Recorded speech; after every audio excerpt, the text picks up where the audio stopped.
नमस्कार, आप देख रहे हैं अनादि टीवी और मैं हूं आपके साथ नैन्सी शर्मा। आपका शहर आपकी खबर में आज आप सभी का स्वागत है।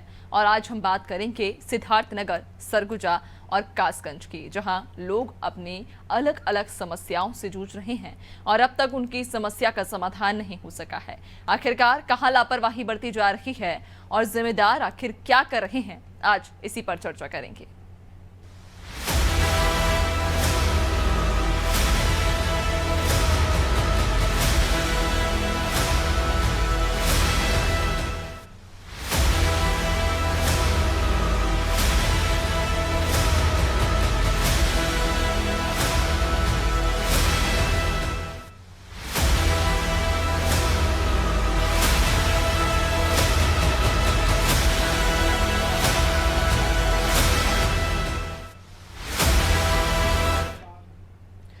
तो चलिए शुरुआत सिद्धार्थनगर से ही करेंगे, जहां सिद्धार्थनगर जिले के आदर्श नगर पालिका परिषद बासी में समस्याओं का अंबार लगा हुआ है। शहर में जमा कचरा बीमारियों को न्योता दे रहा है। नालियों में डेंगू और मलेरिया के मच्छर पनप रहे हैं। वहीं आदर्श नगर पालिका परिषद बासी का इस ओर कोई ध्यान ही नहीं है। आपको बता दें कि सड़कों और नालियों की सफाई के अभाव में जगह जगह रोड पर गंदगी का अंबार लगा हुआ है। हाईवे को कचरा घर बना दिया गया। सरकार MRF सेंटर बनवा रही है ताकि कचरे को रास्ते में ना फेंक कर MRF सेंटर में जमा कर खाद बनाया जाए, लेकिन लाखों की मशीन सिर्फ शोपीस बनकर रह गई है। शहर की नालियां बजबजा रही हैं, दुर्गंध से रहवासी परेशान हैं। स्वच्छ भारत मिशन की सरेआम धज्जियां उड़ाई जा रही हैं। सरकार लाखों करोड़ों रुपए स्वच्छ भारत मिशन पर जहां खर्च कर रही है, लेकिन आदर्श नगर पालिका परिषद में इसका उल्टा ही असर देखने को मिल रहा है। जब अनादि टीवी की टीम रहवासियों के पास पहुंची तो लोगों ने नगर पालिका परिषद की पोल खोल कर रख दी। रहवासियों का क्या कुछ कहना है, पहले वो सुनिए। आप ये भी कर्मचारी भैया, आप यही नगर पंचायत के कर्मचारी हैं मासी के? तो रही है भैया। नहीं, नगर पालिका के आप कर्मचारी हैं? हाँ, आप ही कूड़ा गिरा रहे आए हैं यहाँ रोड पे, आप चालक हैं, तो आप गिराते हैं कि आपको बदबू नहीं मारता है? क्यों नहीं? हाँ, तो MRF सेंटर तो बना है। हाँ, बना है। जगह तो वही है, रास्ता नहीं है, बराबर रास्ता है। ये कौन रास्ता हुई? रास्ता सीधे कहाँ निकला है? अरे तो जाए वहाँ इटवा मिलाई और यही कूड़ा गिरा है। अभी आप जाते वक्त अब नाक बंद करके जा रहे थे, क्या समस्या है, क्या दिक्कत हो रही है? अरे गन्ना था तो नाक बंद करके जाना पड़ेगा ना। तो कहीं ये कौन सा रास्ता है? इटवा का, बासी से इटवा का। अच्छा, ये बताइए, अभी आप साइकिल से जा रहे थे, हाँ बिल्कुल। पूरे रास्ते में गिरे हाँ, हुए में बदबू मार रहा था। बदबू मार रहा? हाँ, आप आखिर काहे नाक बंद करके जा रहे हैं? बदबू मार रहा था, सब कूड़ा गिर रहा है रोड पे, इसीलिए। काहे यहाँ बना नहीं कहीं गिराने वाला? बना नहीं कहीं गिरने बना हुआ भैया आगे। हाँ, आगे बना हुआ है। तो देखा आपने किस तरह से सिद्धार्थनगर में लोग दुर्गंध से परेशान हैं, चूंकि जगह जगह पर कचरे का अंबार लगा हुआ है। और तस्वीरों में आप जिस तरह से देख पा रहे होंगे, यह अंदाजा भी लगाया जा सकता है कि ये तस्वीरें किसी कचरा घर की नहीं बल्कि सड़क किनारे कचरे की हैं, जो कि सड़क किनारे ही कचरा इकट्ठा कर दिया गया है। और उससे भी बड़ा सवाल ये कि आखिरकार यहाँ पर नगर निगम अमला क्या कर रहा है, इस ओर किसी का ध्यान नहीं गया। MRF सेंटर बनवाए जा रहे हैं ताकि इन कचरे को वहां डंप किया जा सके, जिससे कि खाद बनाई जा सके, लेकिन उसके बावजूद भी ये इस प्रकार की जब तस्वीरें सामने आती हैं तो कई सारे सवालिया निशान खड़े हो जाते हैं। चलिए ज्यादा चर्चा करेंगे, वहां की जमीनी हकीकत को और अच्छे से जानेंगे। सहयोगी हमारे अब्दुल कदीर हमारे साथ में जुड़ चुके हैं। अब्दुल, कितना स्वच्छ सिद्धार्थनगर है? हालांकि तस्वीरों में जो हमने देखा उससे तो ये साफ अंदाजा लगाया जा सकता है कि जो दावे किए जाते हैं, जिस तरह से स्वच्छ भारत मिशन को लेकर लाखों करोड़ों रुपए खर्च किए जा रहे हैं कि हमारा प्रदेश, हमारा देश या हमारा शहर स्वच्छ रहे, लेकिन ये तस्वीरें उन सभी दावों की, उन सभी योजनाओं की पोल खोल देती हैं।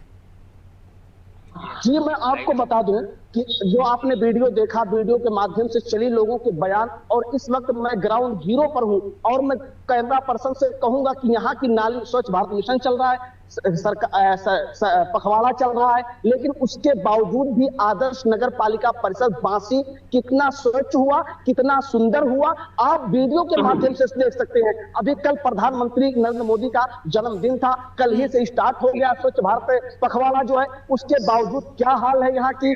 दशा और दिशा क्या है, नालियों की क्या कंडीशन है, क्या सुधरी अभी कि नहीं सुधरी नालियों की दिशा और दिशा।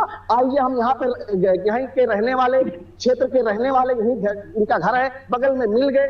भैया आपका नाम क्या है और आप कहाँ रहते हैं, किस वार्ड में रहते हैं? हम काबिल अली हैं, गौतम बुद्ध नगर में रहते हैं। गौतम बुद्ध नगर में रहते हैं।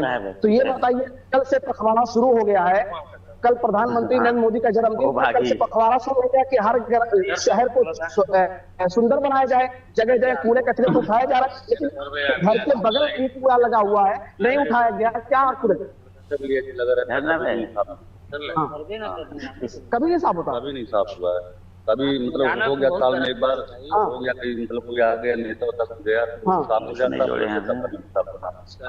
देखिए मैम, यहाँ के रहने वाले क्या कह रहे हैं साफ तौर से कि नेताजी आते हैं तभी साफ होता है। देखिए मैं वीडियो कैमरा पर्सन से कहूंगा कि दिखाए, वो देखिए ये कंडीशन है। ये कह रहे हैं यहाँ के रहने वाले घर बगल में है, ये कह रहे हैं जब किसी के नेता का यहाँ आगमन होता है तभी साफ होता है, उसके बाद साफ नहीं होता है। बिल्कुल, लेकिन जिस तरह से यहाँ पर कहा जा रहा है कि एमआरएफ सेंटर बनाए गए हैं, उनमें कचरा डंप करने को लेकर भी कहा जाता है कि एमआरएफ सेंटर में कचरा डंप किया जाएगा, लेकिन क्या वजह है कि इस तरह की तस्वीरें सामने आती हैं? सड़कों के किनारे, घर के पास में इस तरह कचरे का यूं अंबार लगा हुआ है, क्यों एमआरएफ सेंटर में ये कचरा डंप नहीं किया जाता? चचा एक मिनट, देखिए एक चचा जो है मिल गए हमको, यहीं पे, यहीं के रहने वाले हैं। चचा ये देखिए पूरा रोड पे गिरा हुआ है, यहाँ एमआरएफ सेंटर भी बना, क्या वजह है कि एमआरएफ वहाँ सेंटर पे ना गिरा के यहाँ गिराया जा रहा है?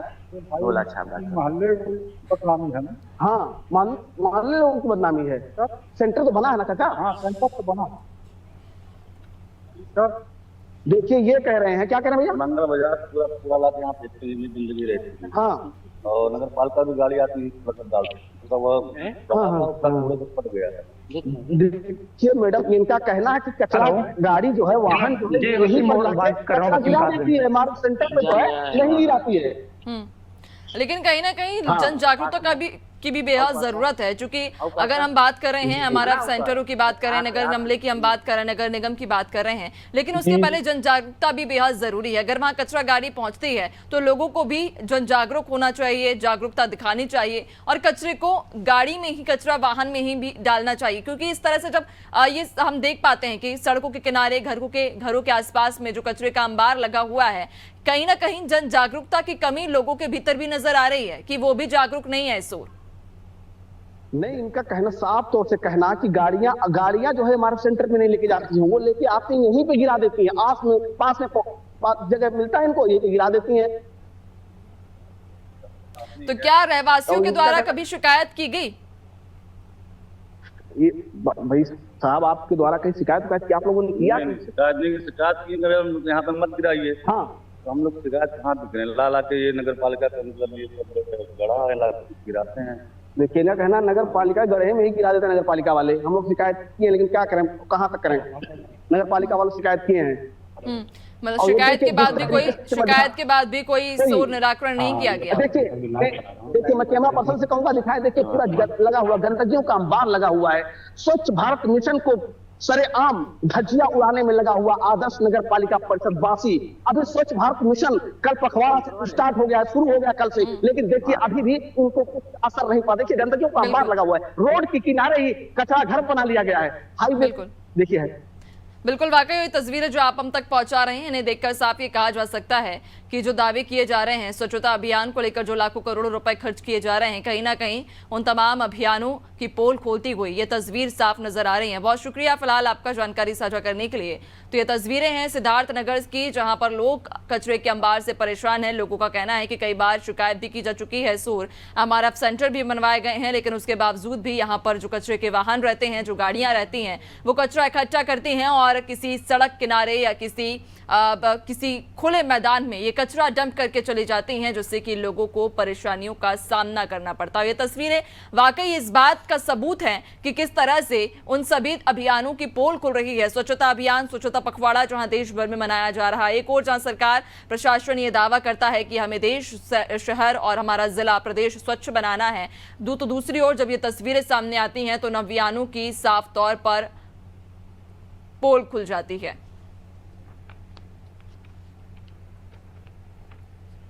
चलिए और आगे बढ़ेंगे आपके शो और आपकी खबर में आगे बात करेंगे छत्तीसगढ़ के सरगुजा जिले की, जहां बदलते मौसम के कारण मरीजों की संख्या में भी बढ़ोतरी हो रही है, जिसके चलते अब झोला छाप डॉक्टर्स के हौसले भी बुलंद हो गए हैं। सरगुजा के लखनपुर में मेडिकल स्टोर की आड़ में झोला छाप डॉक्टर मरीजों का इलाज कर रहे हैं और मरीजों की जान से खिलवाड़ भी कर रहे हैं। ये झोला छाप डॉक्टर पिछले 30 सालों से मेडिकल दुकान की आड़ में भोले भाले ग्रामीणों का इलाज कर रहे हैं। इस बात की जानकारी होने के बाद भी स्वास्थ्य विभाग के अधिकारी झोला छाप डॉक्टरों पर कोई कार्रवाई नहीं कर रहे। आखिर जिम्मेदार ऐसे क्लिनिकों पर कार्रवाई क्यों नहीं कर रहे और कब तक मरीजों की जान के साथ ऐसे ही खिलवाड़ किया जाता रहेगा, इन सभी सवालों का भी जवाब लेंगे। लेकिन उसके पहले मरीजों के परिजनों का क्या कुछ कहना है इस पूरे मामले पर, वो सुनते हैं। इसमें अपने ये है मौसी है ना, तो इनको टाइफाइड आ गया था। शासकीय हॉस्पिटल नहीं है यहाँ पे? नहीं, वहाँ नहीं गए थे भाई साहब। क्यों नहीं गए थे? वहाँ इलाज नहीं होता अच्छे से? बड़े से होता ही नहीं है, बिना मतलब इधर उधर दौड़ाते हैं। कुछ काम करिए, उसे 10 गुना इधर उधर भटकिए। तो यहाँ इलाज कराए? अब हाँ, बोतल वोटल लग गया, इंजेक्शन भी लगा अच्छा था। इलाज होता है? होता तो है भाई साहब। डॉक्टर हैं तो डॉक्टर तो साहब बैठे हैं अंदर में। डॉक्टर हैं कि ऐसी हैं? नहीं, डॉक्टर ही हैं, ऐसे ही नहीं है। डिग्री है इनके पास? अब भाई साहब उसको आप लोग देखिए, डिग्री है कि नहीं है उसको। इलाज कराने आए थे। जी। अच्छा इलाज, जिला अस्पताल का अच्छा इलाज नहीं होता है? नहीं, बहुत घुमाते हैं, इसलिए घुमाते हैं बिना मतलब का। इसीलिए आप यहाँ आते हाँ। कैसे देखते हैं इसको? कौन कौन से बीमारियों का इलाज किया जाए? मौसमी बुखार, सर्दी, खांसी, ये सब। मैं पैरामेडिकल कोर्स कर चुका हूँ और 30 साल से मैं स्वास्थ्य सेवा में जुड़ा हूँ। तो अभी मेरा लड़का वो भी मेडिकल कोर्स कर चुका है। अब उसी के अंडर में बाकी रजिस्ट्रेशन वगैरह होने वाला है। हाँ। मेरा तो नहीं हुआ है अभी तक। नर्सिंग होम एक्ट के तहत कुछ रजिस्ट्रेशन हो पाया है क्या? कोशिश किया था, नहीं हुआ है। क्योंकि अब 30 साल से कर रहा हूँ तो अभी तक तो कोई प्रॉब्लम नहीं हुआ। तो आपने देखा किस तरह से यहाँ पर झोला छाप डॉक्टर्स मरीजों की जान से खिलवाड़ कर रहे हैं। फर्जी झोला छाप डॉक्टरों पर आखिर कार्रवाई क्यों नहीं की जा रही है, ये एक बड़ा सवाल बना हुआ है, चूंकि लगातार यहाँ पर मरीजों की जान से खिलवाड़ किया जा रहा है।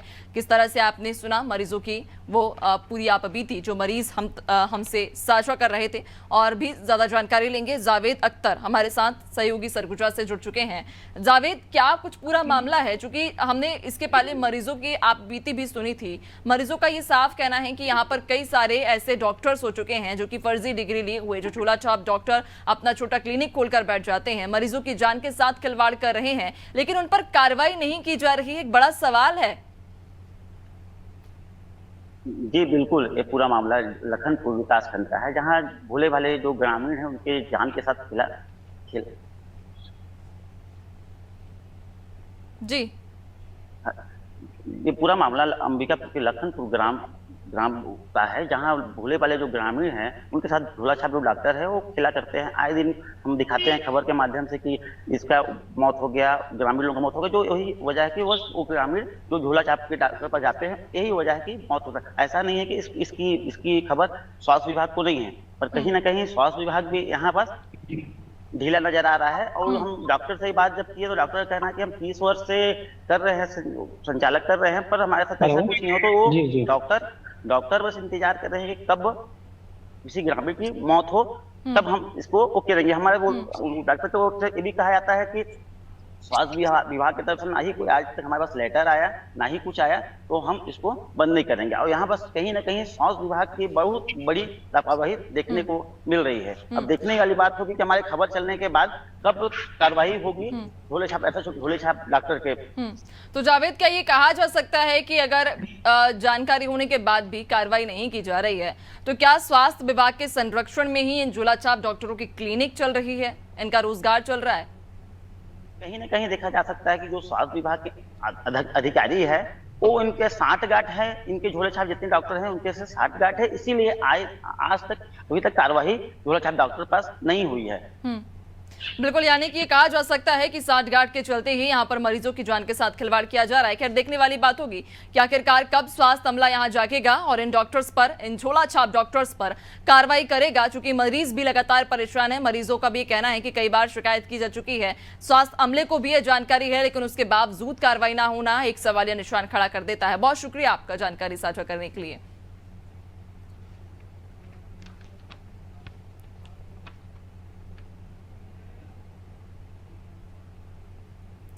तो आपको बता दें कि यहां पर झोला छाप डॉक्टर्स लगातार मरीजों की जान से खिलवाड़ कर रहे हैं, जहां स्वास्थ्य अधिकारियों को, स्वास्थ्य अमले को, स्वास्थ्य विभाग को इस बात की जानकारी है, उन्हें खबर है कि किस तरह से झोला छाप डॉक्टर्स की क्लिनिक चल रही है, वहां पर मरीजों की जान के साथ खिलवाड़ किया जा रहा है, लेकिन उसके बावजूद भी कार्रवाई ना होना, स्वास्थ्य अमले का इन झोला छाप डॉक्टर पर कोई एक्शन न लेना एक बड़ा सवालिया निशान आखिरकार खड़ा करता है।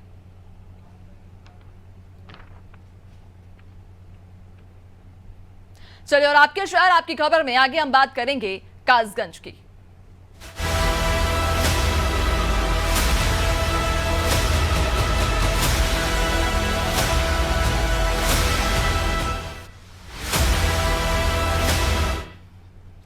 तो उत्तर प्रदेश के कासगंज में अब भेड़ियों का आतंक जारी है। दरअसल बहराइच के बाद अब कासगंज में भी भेड़ियों की दहशत फैल गई है। कासगंज में भेड़िए ने एक पिता पुत्र पर हमला कर उन्हें घायल कर दिया, जिसके बाद दोनों को एम्बुलेंस की मदद से जिला अस्पताल में भर्ती कराया गया, जहां पिता की हालत गंभीर होने के चलते डॉक्टर ने उन्हें हायर सेंटर रेफर कर दिया है। वहीं इस घटना के बाद वन विभाग के अधिकारी भेड़िए को पकड़ने में लगे हुए हैं। तो आपको बता दें कि लगातार अब यहां भेड़िए का आतंक बरकरार है, जहां इसके पहले बहराइच में भेड़िए के आतंक से कई सारे लोगों की जानें जा चुकी थी, कई लोगों की हालत गंभीर थी, कईयों को गंभीर रूप से भेड़िया घायल कर चुका था, जिसके बाद अब बहराइच के बाद में कासगंज में भी भेड़िया अपना आतंक फैला रहा है, दहशत फैला रहा है। ताजा मामला सामने आया जब भेड़िए ने पिता पुत्र पर जानलेवा हमला किया। हालांकि गनीमत रही कि पिता पुत्र की जान नहीं गई है, वहां पर तत्काल उन्हें अस्पताल भेज दिया गया एम्बुलेंस की मदद से, जिसके बाद उनका इलाज जारी है। तो आपको बता दें घायलों का फिलहाल अस्पताल में इलाज जारी है, जहां भेड़िए को पकड़ने में भी हालांकि वन विभाग लगातार जुटा हुआ है, लेकिन अभी भी एक भेड़िया वन विभाग की पकड़ से बाहर है। नमस्कार, आपको बता दें कि उत्तर प्रदेश में भेड़ियों का आतंक जारी है। आपको बता दें कि बहराइच के बाद जनपद कासगंज के सुकर क्षेत्र सोरों के जंगलों में भेड़िए ने पिता पुत्र को घायल कर दिया। आपको बता दें कि पिता पुत्र जो है केला देवी मंदिर के पास से गुजर रहे थे, तभी खूंखार भेड़िए ने उन पर हमला कर दिया। हमले में पिता पुत्र गंभीर रूप से घायल हो गए। ग्रामीणों की सूचना, मौके पर पहुंचे ग्रामीणों ने पिता पुत्र को एम्बुलेंस की मदद से जिला अस्पताल भेजा, जहां उनका इलाज जारी है और पिता को गंभीर हालत देख अलीगढ़ रेफर कर दिया गया है। वहीं वन विभाग की टीम भेड़ियों को ढूंढने में लगी है। ग्रामीणों में दहशत मची हुई है। अब देखना यह है कि वन विभाग को कब और किस तरीके से सफलता मिलती है। कैमरामैन जीशान के साथ वसीम कुरैशी, अनादि टीवी, कासगंज। बहराइच के बाद में कासगंज में भेड़िए ने अपनी दहशत फैला दी है, जहां लोग भेड़िए के डर से अब अपने घरों में ही कैद होने को मजबूर हैं। ताजा मामला सामने आया था जब एक पिता पुत्र पर भेड़िए ने हमला किया। हालांकि ये गनीमत रही कि दोनों की जान बच गई है, जिसके बाद उन्हें समय रहते अस्पताल पहुंचाया गया, जहां उन्हें उचित इलाज भी मिल सका है। ज्यादा जानकारी भी लेंगे, हमारे साथ सहयोगी वसीम कुरैशी कासगंज से हमारे साथ में जुड़ चुके हैं। वसीम, पहले बहराइच, उसके बाद अब कासगंज में भेड़ियों का आतंक जारी है। कितने भेड़िए लगभग इस पूरे इलाके में फिलहाल नजर आ रहे हैं? यहाँ अगर कहा जा रहा है वन विभाग के द्वारा, क्या कोई अपडेट दिया गया कि कितने भेड़िए फिलहाल इस पूरे इलाके में मौजूद हैं जो इन्हें पकड़ने को लेकर काम कर रहे हो?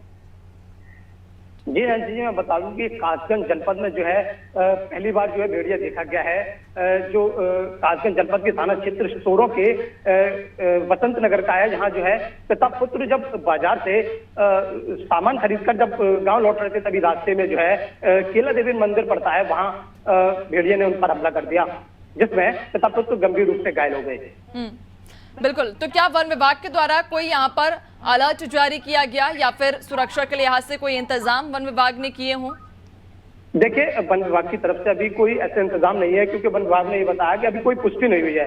अब किस जानवर है या वाकई जो है ये भेड़िया है, इसकी अभी पुष्टि नहीं की गई है। पुष्टि होने के बाद जो है पता चलेगा। लगातार जो है लेकिन वन विभाग जो है सर्च ऑपरेशन कर रहा है वहां पे, लेकिन अभी तो कोई सफलता हाथ नहीं लगी है।